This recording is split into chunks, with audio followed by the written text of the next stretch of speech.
우리 서로를 위해서 눈부시면서 그냥 인사하지 마시고 마음으로 찬양하고 축복하는 여러분 축복 시간, 샬롬하고 인사하는 시간. 오늘 반주 길게 하느라고 사무엘이 모처럼 일찍 일어나는 바람에 수고가 많아서 우리 사무엘부터 우리 축복할까요? 할렐루야! 샬롬 샬롬 샬롬 샬롬 샬롬 샬롬 샬롬. 하나님 사랑합니다. 여러분 주 안에서 사랑합니다. 욥기 14장 14절과 15절 말씀, 새벽기도 본문이기도 해요. 제가 은혜를 많이 받아서 주일날 여러분들 새벽 예배에 참석을 못하시기 때문에 제가 이건 정말 같이 나누고 싶다 해서 그런 부분들이 있으면 시편도 그렇고 제가 이렇게 중복이 돼도 어쩔 수 없다 하고 제가 전합니다. 사람이 죽으면 어디 살릴까? 오늘 본문에 이렇게 나와 있죠. 14절 15절 보면 우리 함께 합독해 볼까요? 사람이 죽으면 어찌 살릴까? 나는 나의 싸우는 모든 날 동안을 참고 노이기를 기다렸겠나이다. 기다렸겠다라고 얘기하고 있습니다. 15절에 주께서는 나를 부르셨겠고 나는 대답하였겠나이다. 주께서는 주의 손으로 지으신 것을 아껴보셨겠나이다. 하나님께서는 저와 여러분을 지으셨어요. 악한 자라도 지으셨기 때문에 그들이 돌아오기를 기다리죠. 깨달아 알기를. 그래서 제가 요즘에 깨달은 거는 악한 자들이 잘 돼갖고 오래오래 사는 건 하나님께서 더욱더 시간을 주시느라고 바라보고 계시는구나 라는 생각이 듭니다. 부활이 신약시대에 나타난 그 전형적인 현상이라고 생각하기가 쉬워요. 그죠? 근데 구약시대에 이미 예언되어 있었죠? 욥이 이런 질문을 합니다. 사람이 죽으면 어찌 살릴까? 오늘 본문입니다. 14장 14절이죠. 사람이 죽으면 어찌 다시 살겠나이까? 이 질문은 욥뿐만이 아니라 이 세상에 존재하는 모든 인간이 할 수 있는 하는 질문입니다. 무신론자들도 때로는 이 부분 때문에 고민을 하고 갈등을 하지 않을까 싶습니다. 우리가 죽으면 다시 살 수 있겠는가? 우리가 다시 살 것이라는 사실을 알고 있는데 여러분들 어떠십니까? 우리 돌아가면 다시 살 수 있겠나이까? 아멘? 아멘. 아무도 대답 안 하시네. 저는 아멘 합니다.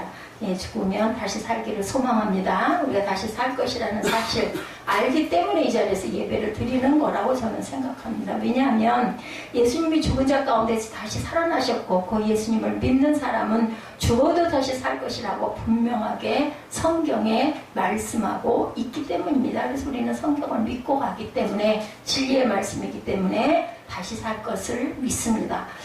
제가 여러분들에게 설교할 때 여러분들 그냥 너무 감사해서 그냥 묵묵히 듣고만 계시지 말고 때로는 동의하시는 부분은 아멘하고 입술로 고백해 주시면 제가 또 더 힘이 나죠.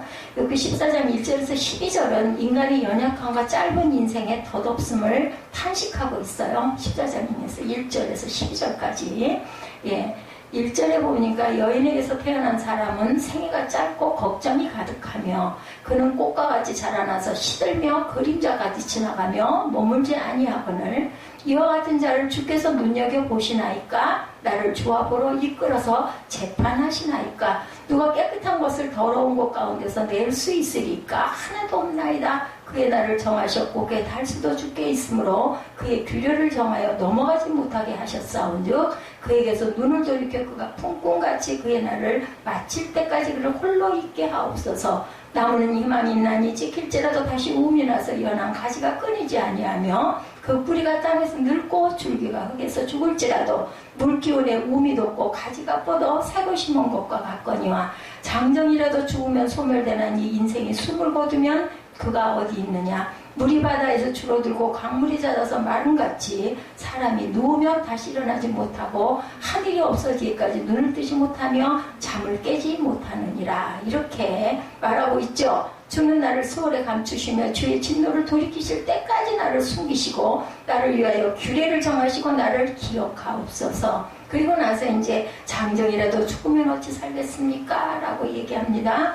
나는 나의 모든 고난의 날 동안을 참으면서 풀려나기를 기다리겠나이다. 순종하죠? 15절에 주께서는 나를 부르실 거고 나는 대답하겠다. 주께서는 주의 손으로 지으신 것을 기다리시겠나이다. 당연한 말씀이에요. 근데 욥처럼 고난을 받았을 때 과연 제가 여러분들이 이 고백을 할 수 있겠는지 욥을 하나님께서 죽이시려고 그 연단을 주신 게 아닌 걸 우리는 성경에 결론이 나와 있기 때문에 알지만, 그때 그 당시에 욥은 얼마나 황당하고, 황당하고 당황이 반대로 말이 거꾸로 되어 있는 말인데 아주 기가 막힌 짝꿍 같아요. 제가 생각할 때는. 여러분, 황당의 뜻이 알죠? 그리고 당황한다는 뜻도 알죠?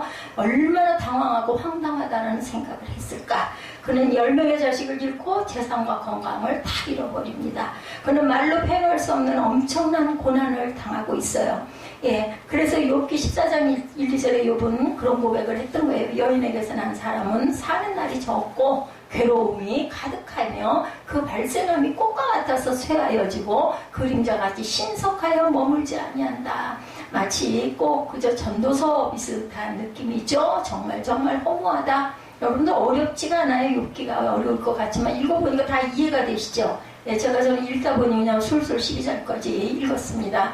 욥은 인생을 고난을 위하여 낳나니 불티가 위로 나른 같다고 말합니다. 욥기 5장 7절에 불티는 그 밑으로 내려가질 않죠. 여러분들 보셨어요? 혹시 뭐 태울 때 다 불꽃들이 위로 올라가요. 그죠? 그래서 인생은 고난을 위하여 낳나니 불티가 위로 나른 것 같다. 우리도 죽으면 돌아가는데 하늘로 돌아가는 게 정상이에요. 그래야 하는 거죠. 스올로 땅속으로 빠져서 영원한 불못에 떨어져서는 절대로 안 됩니다.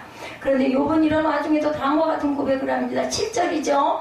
나무는 소망이 있나니 찍힐지라도 다시 움이 나서 연한 가지가 끊이지 아니하며. 여러분들 고목같이 생긴 겨울에, 그죠?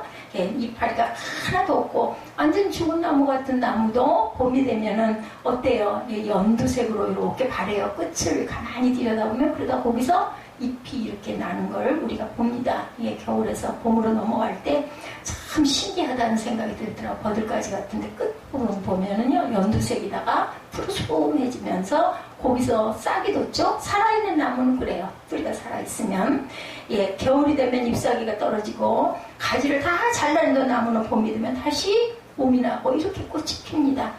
봄거리에는 벚꽃, 진달래, 철쭉, 개나리 등 각종 꽃들이 아름답게 피어나죠. 여지없이 피어납니다. 추운 겨울에 죽은 것처럼 보였던 나무와 식물들이 이렇게 소생을 합니다. 하물며 우리는 어떨까? 우리도 하나님께서 정말 영광스럽게도 감사하게도 뭘로 비교할 수 없을 만큼 기쁘게도 우리에게 그 부활을 통해서 새 생명을 주셨죠. 우리의 모든 죄를 감당하시고 예수 그리스도께서 십자가에 못 박혀 돌아가심으로 우리 죄를 청산해 주시죠. 그래서 의롭다 칭해 주셨습니다. 나무는 겨울에 죽은 것 같아도 소망이 있고 봄이 되면 다시 우미 나고 꽃이 필 것이고 우리는 또한 죽는다 할지라도 하나님 나라에서 영원히 사는 영생의 기쁨을 맛보고 구원을 맛볼 것입니다. 욥기 14장 10절에 사람은 죽으면 소멸되나니 그 기운이 끊어진지 그가 어디 있느냐라고 기록되어 있습니다. 욥은 사람이 죽으면 어디로 가는지 알 수 없다고 탄식합니다. 나무는 잘라도 다시 살아나는데 사람은 죽으면 도대체 어디로 가는지 나는 알 수가 없습니다. 라는 거죠. 그러나 욥은 그래도 절망하지 않죠. 단지 여기서 탄식하고 있는 이유는 인간 세계 그 어디에도 죽음이라는 한계를 극복할 어떤 도움도 얻을 수 없기 때문에 탄식을 하죠. 우리가 뭔가 답을 열심히 찾다가 답을 못 찾을 때, 그죠? 절망하고 낭망하고 탄식하게 됩니다. 죽음의 한계를 극복하려고 했던 사람 가운데 유명한 중국 여러분들 아시죠? 진시황. 제가 어렸을 때 아주 신기하게 이 진시황의 이름은 아주 머리에 박혀 있어요. 불로초 부하로 동방으로 보내지죠. 그런 것처럼 그 사람이 어떻게 죽지 않고 영생할 수 있을까라는 것을 고민한 사람이 이 사람도 그래서 결국은 영원히 죽지 않는 불로초를 구하러 동방으로 보냅니다. 결국은 어떻게 됐어요? 죽죠. 절대 권력을 소유한 황제였지만 그는 죽었고 아직까지 그가 다시 살아났다는 소식을 들어본 적이 없습니다. 북한의 김일성 그 사람 미라를 만들어가지고 그 사람의 그 궁을 만들어서 거기 보관하고 있다고 하더라고요. 영원히 산다라고 얘기한다지만 죽은 시체고 미라일 뿐이겠죠. 모든 것을 가진 사람이었지만 그 역시 누구에게도 죽음의 한계를 극복할 만한 도움을 받지 못한 진시황, 그리고 김일성이 신이라고 여기고 북한 사람들이 그렇게 경배하고 참배를 했다 할지라도 결국은 죽어서 다시 일어나지는 못합니다. 자연 세계에서도 죽음의 한계를 극복할 도움을 얻지 못하는 것은 마찬가지입니다. 죽은 사람이 어떤 약을 먹고 다시 살아난다면 아마 뭐 우리 쉬운 말로 대박, 대박이라는 소리들 많이 하죠. 뭐 줄기세포가 어쩌고 뭐 몇백 년을 더 살 수 있고 뭐 이런 얘기가 있지만 그것이 이루어진다 할지라도 영원히 사는 사람은 아무도 없습니다. 그러니까 죽음이라는 한계를 극복할 수 있는 도움을 자연세계나 인간세계 어디에서도 얻을 수가 없다. 그러나 욥은 눈을 들어 위에 계시는 하나님을 지금 바라보고 있습니다. 자연세계, 인간세계에서는 아무런 소망이 없어도 하늘에 계신 하나님께서는 죽음을 넘어선 부활이 있지 않겠느냐는 소망을 피력하고 있어요. 그 중에도 이게 지금 보통 이렇게 지금 저와 여러분처럼 일상에 밥 먹고 옷 입고 잘 자고 그런 사람이 아니죠. 욥은 지금 모든 걸 다 잃어버리고 병으로 인하여 오죽이나 하면 기왓장을 가지고 제가 모기가 좀 물려보니까 아픈 게 낫지 가려운 건 저는 못 참겠더라고요. 그래서 욥을 생각을 했어요. 아이고 내가 만약에 욥 같았으면 나는 한순간도 못 견뎠겠다. 그냥 빨리 데려가세요. 뭐 기도가 어딨어. 엉엉 울고 막 하소연을 했을 것 같아요. 참 욥 같은 사람 대단한 사람이라는 생각이 듭니다. 여기 14장 13절에 오늘 보면 13절에 주는 나를 음부에 감추시며 주의 진노가 쉴 때까지 나를 숨기시고 나를 위하여 기한을 정하시고 나를 기억하옵소서라고 기록되어 있습니다. 이 구절이 새 번역에는 이렇게 바뀌어 있더라고요. 차라리 나를 스올에 감춰 두실 수는 없으시니까 이렇게 오죽이 나면 뭐 어떻게 하면 좋을지 모르겠으니까 질문을 이렇게 했어요. 주님의 진노가 가실 때까지만이라도 나를 숨겨주시고 기한을 정해두셨다가 훗날 다시 기억해 주시면 어떻겠습니까? 오죽이나 하면 지금 주님께 내가 이렇게 고난을 당하고 병들어 죽게 되었는데 내 영혼을 수월이라는 곳에 잠깐 받아두셨다가 훗날의 나를 좀 기억해 줄 수는 없습니까? 라고 질문하는 거죠. 수월은 여러분들 구약시대 사람들이 사람이 죽으면 들어가는 곳이다 이렇게 생각을 했습니다. 그런데 욥은 지금 하나님께 저를 죽은 자 가운데서 다시 살려주실 계획이 있으십니까? 라고 여쭤보는 거예요. 또 14절에 아무리 대성부라 하더라도 죽으면 그만이라고 하죠. 그러므로 나는 더 좋은 때를 기다리겠나이다. 이 고난의 때가 지나가기까지 기다리겠습니다. 새 번역에 이렇게 나와 있습니다. 사람이 대정부로 태어나 한 세상을 호련하고 살았다고 해도 죽으면 그만이죠. 그리고 잊혀집니다. 그래서 나는 죽음 이후에 더 좋은 때를 기다리겠다라는 이야기예요. 하나님께서는 죽음 이후에 더 좋은 때를 예비해두지 않으셨겠습니까? 인 거예요. 분명히 그럴 겁니다. 분명히 그럴 줄로 믿습니다. 그랬으면 좋겠습니다. 나를 잠깐 감춰놨다가 그때 가서 나를 좀 기억해 주시면 안 되겠습니까? 나는 더 좋은 때를 바라보며 지금 고난의 때가 다 지나들 때까지 인내하고 더욱더 참고 기다리겠다. 욥은 죽은 자의 부활이 인간적으로 어렵다는 생각을 하면서도 하나님의 혹시나 부활에 더 좋은 때를 계획하고 계시다면 짧은 인생의 고난과 슬픔을 겪는다 할지라도 더 참고 기다리겠다라고 고백합니다. 15절에 그때 주님께서 나를 불러주시면 내가 뭐라 그래 대답하겠나이다. 주님께서 손수 지으신 나를 보시고 그러면 기뻐하시지 않겠습니까? 인 거죠. 요번 때 주님이 불러주시면 대답하겠다라고 고백해요. 저와 여러분은 어떠실 것 같으세요? 저도 아이고 하나님, 아이고 예수님 저 여기 있습니다. 아이고 감사합니다. 나 불러주시고 나 기억해 주시니 너무너무 감사합니다. 그럴 것 같습니다. 내용이 소홀해 있다 할지라도 주님이 불러주시면 내가 부활에 참여하겠다는 소망 당연한 거죠. 그죠? 욥은 지금 희미하게 부활을 소망하고 있어요. 형체도 보이지 않게. 우리는 성경이 있기 때문에 다 알고 있지만 신구약에 다 답이 나와 있기 때문에 알고 있지만 이때 욥은 얼마나 그저 답답하고 얼마나 안타깝고 얼마나 기가 막혔겠나. 그죠? 그런데 이 희미한 부활에 대한 소망은 신약에 와서 명백해집니다. 예수 그리스도께서 죽은 자 가운데서 며칠 만에 부활, 3일 만에 부활하십니다. 그리고 그 증거를 수없이 많은 사람들에게 보여주시죠. 또 예수 그리스도를 구주로 믿고 예수 그리스도와 연합하는 사람은 그가 재림하실 때 모두 생명의 부활을 해서 영생 불멸하는 존재로 살게 해주실 것이라고 기록되어 있습니다. 신약에 저와 여러분들 성도에게 현재도 좋은 때지만 죽은 후가 더 좋은 때가 된다는 거죠. 그래서 그런 사람들은 현재 고난이 장차받을 영광과 뭐라 그래 비교할 수 없다고 얘기합니다. 예수를 믿는 우리는 죽어도 다시 살고 살 뿐만 아니라 영원히 산다라는 거예요. 이 기가 막힌 축복 혹시 여러분들 느끼십니까? 깨달으십니까? 예, 아멘입니다. 죽어도 다시 살고 또 다시 죽고 사는 것은 부활이 아니죠. 죽어도 다시 살아 영원히 사는 것이 부활입니다.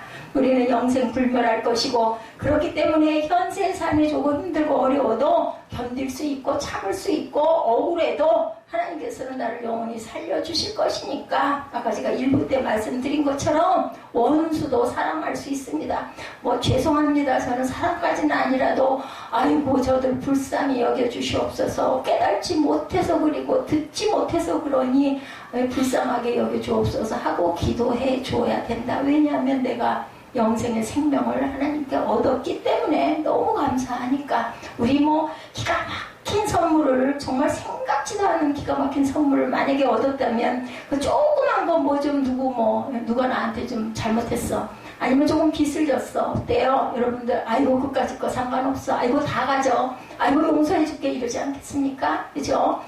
자기 그 100만 달란트 그 탕감 받고는 조금 있는 빚 그거 내놓으라고 몇 살짜리 했다가 어떻게 도로 다 뺏기죠. 예, 그걸 우리는 알기 때문에요. 그런 마음밭을 만들어가고 가져야 된다는 뜻이죠. 오늘 신약의 뿌리가 되는 구약성경 속에 나타난 부활사상에 대해서 살펴봅니다. 구약성경에 부활사상이 있는가 없는가의 문제로 바리새인들과 사두개인들이 서로 대립합니다. 사두개인들은 당시 성전을 장악한 제사장들이죠. 성전에서 물건을 팔아 돈을 갈취한 자들이었고 모세오경과 역사서에서 부활사상을 찾아볼 수 없다는 이유로 부활을 아주 거부하고 아니라고 얘기하는 사람들, 믿지 않는 사람들이었습니다. 반면에 바리새인들은 주로 랍비들이요, 선생님들입니다. 회당에서 말씀을 가르치던 사람이었고 이들은 말씀을 가르치는 사람이었기 때문에 구약성경에 부활사상이 있다고 믿었던 사람들. 바리새인과 사두개인의 차이 여러분들 아시겠죠? 예수님은 사두개인들을 향해서 성령도 하나님의 능력도 알지 못하는 무지한 자들이다라고 책망하셨고 부활의 문제에 있어서만큼은 바리새인들의 편을 들어주셨어요. 그죠? 누가복음에도 나와 있습니다. 구약성경에 부활사상이 있다고 믿고 있는 바리새인들이 옳다고 손을 들어주시죠. 옛날 헬라의 철학자들 가운데 소크라테스, 플라톤, 아리스토텔레스, 피타고라스와 같은 사람들은 모두 영혼의 불멸을 믿었어요. 예, 그렇죠? 그러나 이 사람들도 육신의 불멸은 도무지 들어보지 못한 것이다 라는 거죠. 그래서 사도 바울이 아테네에 가서 철학자들에게 복음을 증거할 때 그들은 육신의 부활을 듣지도 보지도 못한 사상이라고 말하고 내일 다시 오라고 했지만 바울은 고린도로 이동을 합니다. 이처럼 신약시대에는 구약의 부활사상이 있다고 믿는 사람이 있었고 믿지 않는 사람들도 있었는데 예수님은 구약성경에 부활사상이 있다고 믿는 바리새인들의 편을 들어주었다는 것을 여러분들 다시 기억하고 가시기 바랍니다. 사후세계에 관한 히브리인들의 일반적인 사상을 봅니다. 먼저 고대 이스라엘 백성들은 사람이 죽으면 어떻게 된다고 생각했는지 살펴봅니다. 창세기 25장 8절입니다. 그가 수가 높고 나이 많아 기운이 지나여 죽어 자기 열조에게로 돌아가매라고 기록되어 있습니다. 이들은 사람이 죽는 것을 자기 열조에게 돌아간다라고 표현합니다. 그 당시에는 조상들이 뼈를 한 곳에 모아두죠. 그래서 보면은 막벨라 굴에 그죠? 아브라함이 가족들을 다 그렇게 해서 같이 장사를 지내서 그쪽에 그 안에다 넣어둡니다. 사람이 죽고 시신이 썩으면 뼈를 가져다가 조상들의 뼈를 모아둔 곳으로 옮겨놓는 거죠. 그리고 그것을 열조에게로 돌아갔다라고 표현을 합니다. 그러면 육신은 그렇다 치고 영혼은 어디로 가겠나? 어떤 분은 영과 혼이 다르다고 말합니다. 성경에는 영과 혼은 교환해서 사용될 수 있는 것이다 라고 단언을 합니다. 이 단어들. 그러니까 사람의 비물질적인 부분을 통칭해서 영혼, 영과 혼, 이래서 영혼이라고 말합니다. 영과 혼은 같다라는 거죠. 구별되지 않는다는 겁니다. 그래서 사람이 죽는 것을 영이 떠났다고도 하고 혼이 떠났다고도 하고 영혼이 떠났다라고도 표현을 합니다. 시편 6편 5절입니다.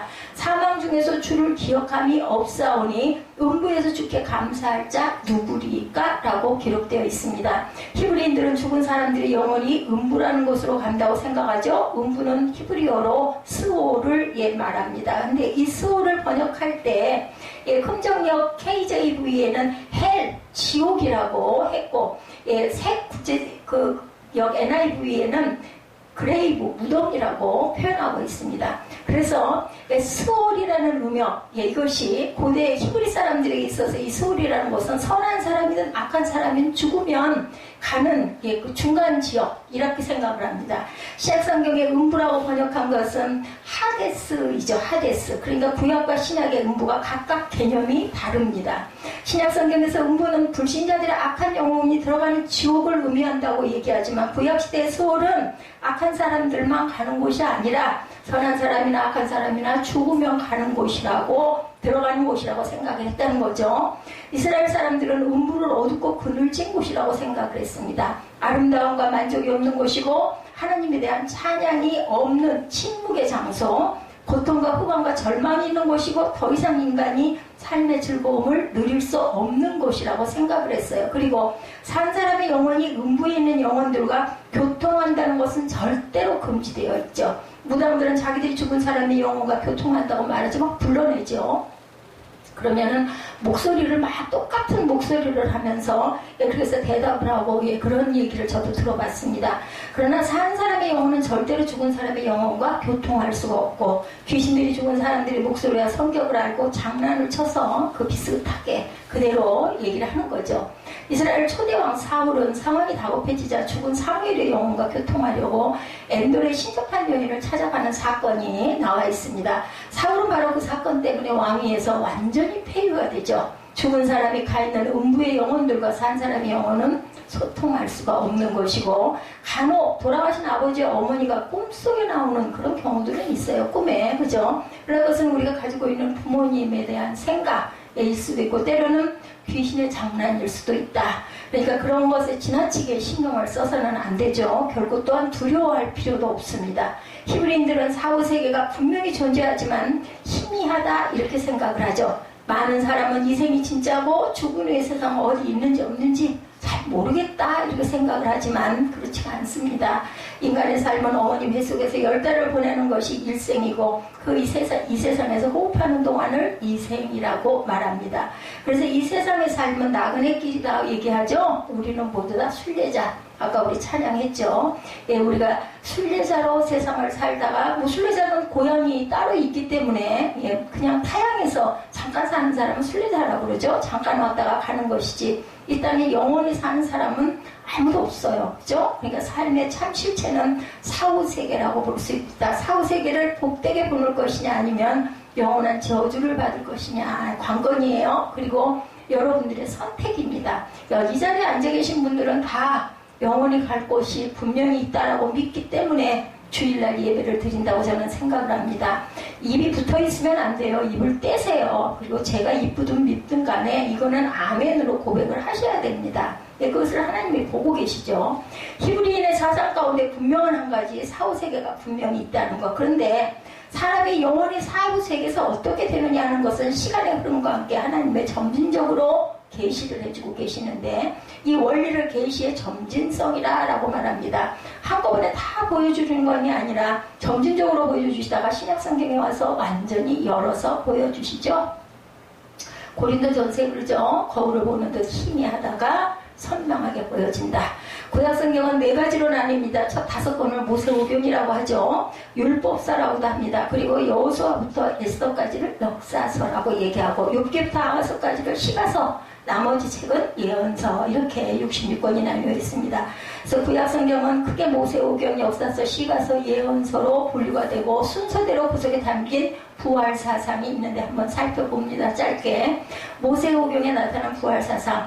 사두개인은 아까 말씀드렸죠. 모세오경의 부활사상에 기록되어 있지 않다 이렇게 주장했습니다. 그러나 부활을 조롱하는 사두개인들에게 예수님은 말씀하십니다. 죽은 자에 살아난다는 것은 모세도 가시나무 떨기에 관한 글에 보여줬으되 주를 아브라함의 하나님이요 이삭의 하나님이요. 혹시 여러분들 주보에 좀 나와 있나요?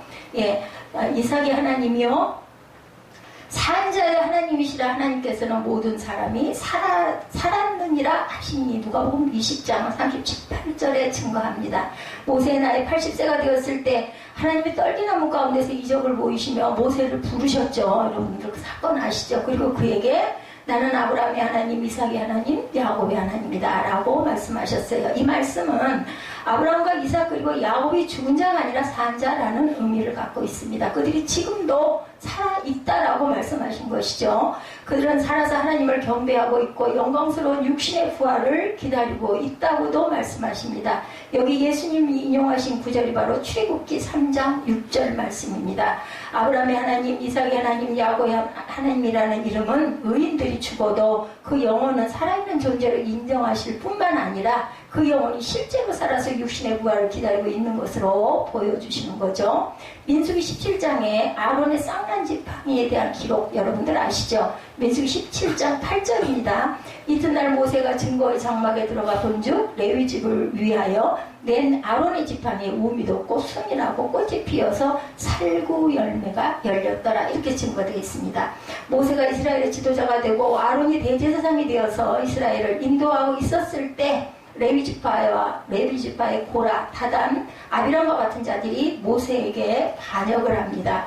왜 모세만 우리의 지도자인지 또 아론만 제사장이 될 수 있는지에 대해서 반기를 들었던 거죠. 250명의 족장들이 고라의 편을 들었고 14,700명의 백성도 고라를 따랐습니다. 이렇게 큰 반역이 일어난 사건이 있었어요. 근데 고라와 다단과 아비람은 그의 땅이 갈라져서 산채로 떨어져 죽습니다. 족장 250명이 분양하다가 불에 타 죽었고 백성 14,700명은 연병을 앓다가 죽습니다. 그때도 전염병이 이렇게 창궐을 했어요. 앞으로도 전염병은 끊임없이 계속 일어날 것입니다. 그러나 그럼에도 불구하고 모세와 아론의 지도력을 인정하지 않고 시비를 거는 사람이 있어서 하나님은 12지파 사람들의 대표를 불러 그들이 지팡이를 한데 모았죠. 지팡이는 이미 나무로서 완전히 생명을 잃은 죽은 나무예요. 그렇죠? 근데 하나님이 12개의 지팡이 가운데 싹이 나고 우음이 돋고 열매가 맺히는 지팡이의 지파는 제사장으로 택한 종족이다. 이렇게 말씀을 하셨어요. 하도 안 믿으니까 눈으로 보여주신 거죠. 사건을 통해서. 12지파의 대표가 모두 지팡이를 가져왔는데 레위지파 아론의 지팡이에서만 싹이 나고 우음이 돋고 꽃이 피고 살구 열매가 열립니다.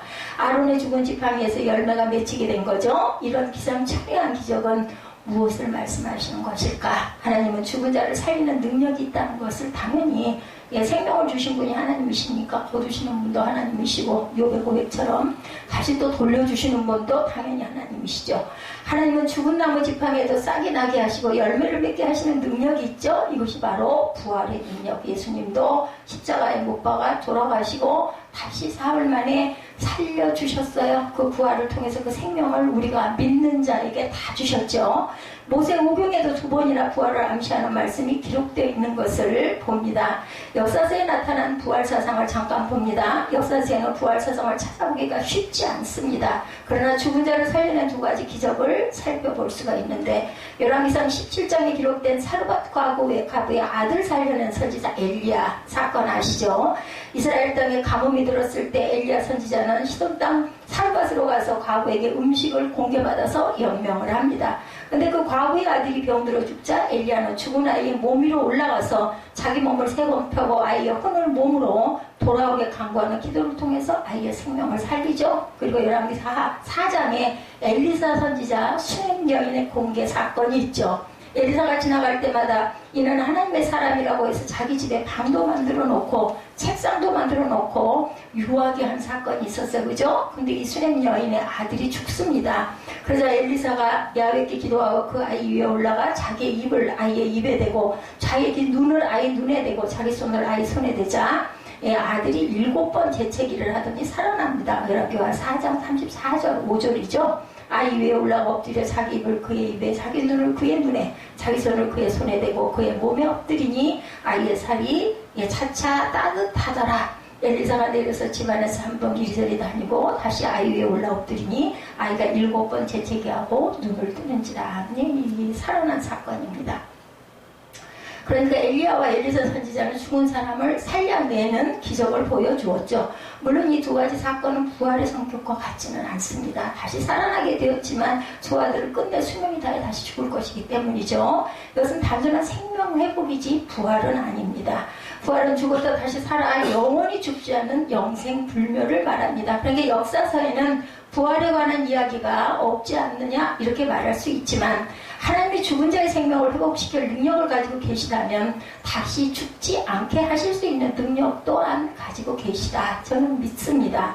죽은 자도 살려내셨는데 다시 죽지 않도록 하지 못할 리는 없으시죠. 죽은 자를 살리신 하나님은 얼마든지 다시 죽지 않고 영원히 살게 하실 수 있는 분이심을 사서에서도 여전히 암시해 줍니다. 시가서 나타난 부활사상 봅니다.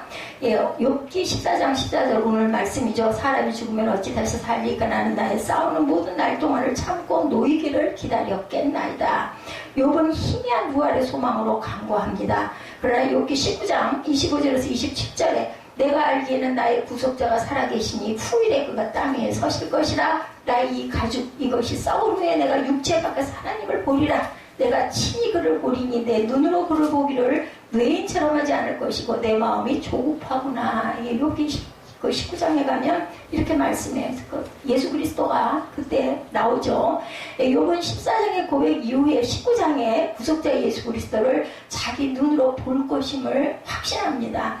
욥이 예수 그리스도를 믿고 있는 거죠. 26절에 나의 이 가죽 이것이 썩은 후에 내가 육체 밖에서 하나님을 보리라 이렇게 기록되어 있습니다. 여기 육체 밖이라는 번역은 썩을 육체를 벗어나서 새로운 육체를 입는 것이라는 의미입니다. 여기 사용된 전치사구가 in my flesh라고 표현되어 있어요. 내 육체를 입고 하나님을 배울 것이라고 되어 있죠. 번역본에 따라서 약간 상이하지만 새로운 육체를 입고 하나님을 배울 것이라는 번역이 압도적으로 많습니다. 그러므로 27절에 내가 친히 그를 보리니 내 눈으로 그를 보기를 외인처럼 하지 않을 것이라. 내 마음이 조급하구나 이렇게 기록되어 있습니다. 가죽이 한번 썩어 죽어도 새로운 육체를 입고 내가 새로운 육체의 새 눈을 가지고 예수님을 보게 되리라는 욥의 믿음이죠. 희미한 소망이 확신으로 바뀌고 있습니다. 저는 이 욥기를 통해서 깨달은 게 하나가 있는데요. 너무너무 부족하지만 기도를 절망을 넘어서면서 끝까지 기도하면 하나님께서는 이런 확신도 주시는구나. 저는 이걸 깨달았습니다.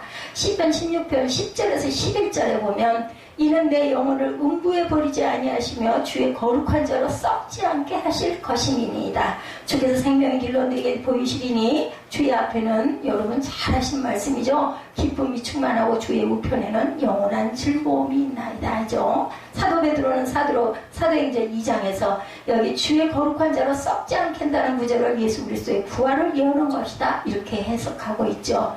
1차적으로 예수 그리스도의 부활에 대한 예언이고 궁극적으로는 모든 성도의 부활을 예언합니다. 부활의 때에 우리가 주님 앞에서 영생하게 되는데 주의 앞에는 기쁨이 충만하고 주의 우편에는 영원한 즐거움. 당연하죠. 우리가 이렇게 영원한 생명을 받게 되는데 얼마나 기쁘겠어요. 여러분들 별로 그냥 뭐랄까 사실적으로 아유 정말 그럴까? 이런 생각들이시니까 그렇지 이게 정말 여러분들이 확신한 믿음으로 와서 다가오신다면 이것보다 기쁜 사건은 없어요. 생명이 얼마나 중요합니까? 천하를 얻고도 내 생명을 잃으면 네가 뭐 할래? 라고 말씀하시는데 천하보다 더한 생명을 영원히 주시는데 얼마나 감사하고 기쁩니까? 여러분은 기쁨이 충만하셔야 됩니다. 현세에서는 즐거움이 있다가 없다가 할 것이지만 부활해서 주님을 배웠고 영생불멸하게 되면 기쁨이 충만하고 영원한 즐거움이 우리와 함께 하실 줄로 믿습니다. 그 믿음을 가지시고 오늘 정말 조금 좀 고난스럽고 어렵다 할지라도 절대로 절망하시거나 낙심하시지 마시기 바랍니다. 우리에게 하나님이 고난을 주시는 건요 우리를 사랑하셔서 깨달아 알으라고. 제가 금요일날도 말씀을 드렸지만 악한 자는 그걸 깨달지는 못해요. 그래서 잘 먹고 잘 살다가 아유 저렇게 악한 녀석 안 잡아가고 뭘 하시나 이런 얘기들 가끔 하는 소리를 듣지만 얼마나 악하면 그걸 깨달지 못하고 잘 먹고 잘 살고 배도들이다가 결국은 죽어서 영원히 죽죠. 그 영생을 하긴 해요. 사망 속에서 영생을 하죠. 계속 고통 속에서 헤매게 됩니다. 이런 기쁨이 충만하고 영원한 즐거움을 누릴 때가 반드시 믿는 자에게 나타나 줄 줄로 믿습니다. 예언서에 나타난 부활사상 잠깐 봅니다. 예언서에서는 부활사상이 좀 더 명확합니다. 이사야 26장 19절에 주의 죽은 자들은 살아나고 우리의 시체는 일어나리다. 이렇게 고백하고 있어요. 이사야가. 티끌에 거하는 자들이 너희는 깨어 노래하라. 주의 이슬은 빛난 이슬이니 땅이 죽은 자를 내어놓으리라 라고도 기록되어 있습니다.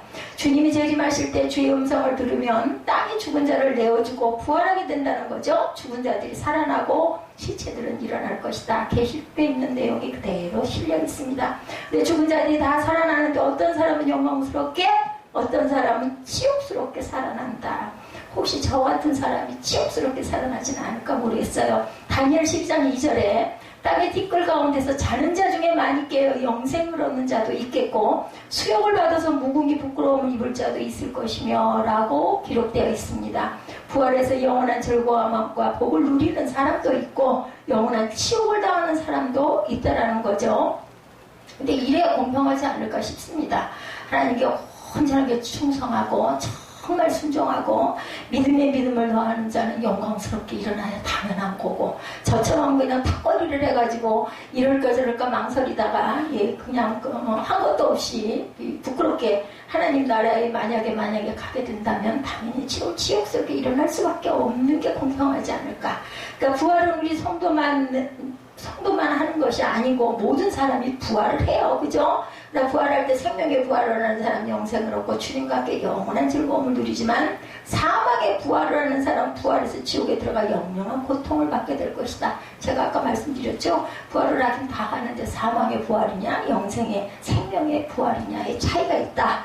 자, 여러분들 생명부활 사망부활 어디예요? 당연히 생명부활이죠. 그럼 어떤 사람은 생명부활을 하겠는가? 예수 그리스도를 구주로 믿고 죄사함을 받고 받은 사람들이 생명의 부활을 하게 되죠. 하나님이 이 세상에서 예수 그리스도를 보내주신 이유는 영생을 주시기 위함이었어요. 그래서 여러분들 잘 아시는 요한복음 3장 16장에 그렇게 말씀하시죠. 믿는 자마다 그죠? 영생을 주신다고 말씀합니다.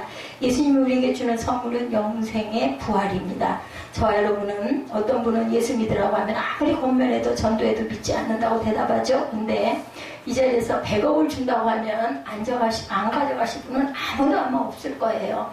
어떻게든 가져가려고 용을 쓸 겁니다. 저도 그럴 것 같아요. 근데 100억과 비교할 수 없는 영생불멸의 선물을 주신다고 해도 믿지 않고 시큰둥하게 앉아있는 건 정말 미련한 자죠. 이런 사람을 어리석은 사람이라고 합니다. 불멸의 선물, 그것을 다 욕심을 내서 천국은 어떤 자의 것이에요? 침노하는 자의 것이라고 그래요. 거기서는 막 머리에 다툼을 하고 싸워도 괜찮아요. 나 먼저 갈 거야 하고 싸우시고 침노하셔서 천국의 열쇠를 꼭 획득하시기 바랍니다. 나는 지옥을 믿지 않아라고 대답한다고 해서 지옥이 없어지는가? 그렇지 않겠죠. 천국과 지옥을 만드신 분은 하나님이시고 그곳에 들어갈 사람을 정하시는 것 또한 하나님의 주권 안에 있습니다. 그 사람은 그럴 권한이 없죠. 사람은 안 믿으면 자기만 손해. 그죠? 호세아 13장 14절에 내가 저희를 음부의 권세에서 속량하며 사망에서 구속하리니 사망아 내 재앙이 어디 있느냐, 음부야 내 멸망이 어디 있느냐, 뉘우침이 내 목전에 숨으리라. 이렇게 기록되어 있습니다. 고린도전서 15장 55절에도 우리가 잘 아는 말씀이죠. 사망은 너희 이기는 것이 어디 있느냐, 사망은 너희 쏘는 것이 어디 있느냐 말씀합니다. 이 구절은 성도의 부활을 가리키는 예언이라고도 말하죠. 사망이 우리를 잡아 가둬둘 수 없다는 거죠. 우리는 죽겠지만 다시 살아 영생 불명을 하게 될 것이라는 것을 반드시 믿고 살아가시기 바랍니다. 자, 결론입니다. 욥이 고통 가운데 있었지만 더 좋은 때를 기다렸겠죠. 당연히 그럴 것 같아. 그때 저를 불러주소서 하는 욥의 간구는 예수 그리스도의 부활하심의 응답입니다. 예수님의 부활로 사람이 죽었다 다시 사는 것이 있다는 것을 증명해 보이셨고 부활의 첫 열매가 되셔서 그를 구주로 믿는 모든 성도들을 모두 생명의 부활로 나아가게 될 것이다 확실하게 약속해 주셨기 때문에 누구나 부활을 하지만 생명의 부활과 사망의 부활이 있다는 것을 잊지 마시기 바랍니다. 나는 죄가 많아서 어떻게 천국으로 가겠느냐고 말씀하시는 분들도 믿기만 하면, 그죠? 천국 그 티켓은 정말 값으로 정할 수 없는데 너무너무 어떻게 보면 정말 쉬워요. 그죠? 믿기만 하면입니다. 죄 없는 사람은 아무도 없죠. 예, 하나님은 죄인을 불러 구원하시는 분이기 때문에 죄가 많은 저와 여러분들도 부르셔서 예수를 믿고 죄 용서함을 받고 그것에 보답으로 영생의 티켓을 주신다는 것을 반드시 거머쥐는 저와 여러분 되시기 바랍니다. 그래서 믿는 사람에게 죄사함과 영생을 주신다는 것은 바로 뭐예요? 굿뉴스예요. 굿뉴스일 수밖에 없어요. 더 귀한 표현은 없어요. 기쁜 소식이에요. 어떻게 더 기쁜 소식이 있겠습니까? 그래서 우리에게 복음이 되어주시는 말씀, 예, 오늘 욥기 14장을 통해서 절대 잊지 않으시고, 제가 증거를 해드렸어요. 빠르게 증거했지만 증거를 해드렸기 때문에 이 안나가 그냥 말씀을 드리는 게 아니라 거기 있구나 다 잊어버리고 넘어가지만 저도 증거하고 나면 넘어갑니다. 근데 분명히 있다라는 건 아마 기억하실 거예요. 있다라면 이거 맞는 거고, 우리가 복음을 믿고 예배를 드리고 예수를 믿고 부활을 믿으니 우리 또한 하나님께서 예수님을 통해서 의롭다 칭해 주시고 우리의 모든 죄를 사하시고 영생의 하늘에 거하게 하신다라는 것을 굳게 믿고 우리 모두 예수를 믿어 영생의 생명의 부활을 할 때 다 함께 천국에서 만날 수 있는 저와 여러분. 갈 때는 좀 달라요. 그죠? 누가 먼저 갈지, 청년이 먼저 갈지, 소년이 먼저 갈지, 노인이 먼저 갈지, 그것도 알 수가 없습니다. 예지 벼랑간에 병 앓는 걸 보니 정말 사람이 살았달 게 없다. 개호흡하는 걸 제가 요즘 날 여기서 목격을 하고 놀란 것은 제가 이 몸을 하고 있지만 알 수가 없구나. 저는 호흡은 편하거든요. 전혀 그런 게 없는데 얼마나 고통스러울까. 너무너무 안타깝더라고요. 그렇기 때문에 우리의 생명은 내게 아니라는 건 믿고 하나님이 주시는 귀한 은혜를 마음껏 여러분들 살아서 선택하실 수 있을 때 받으시고 아멘으로 나가시는 저와 여러분들이 되시기를 주님의 이름으로 축복합니다.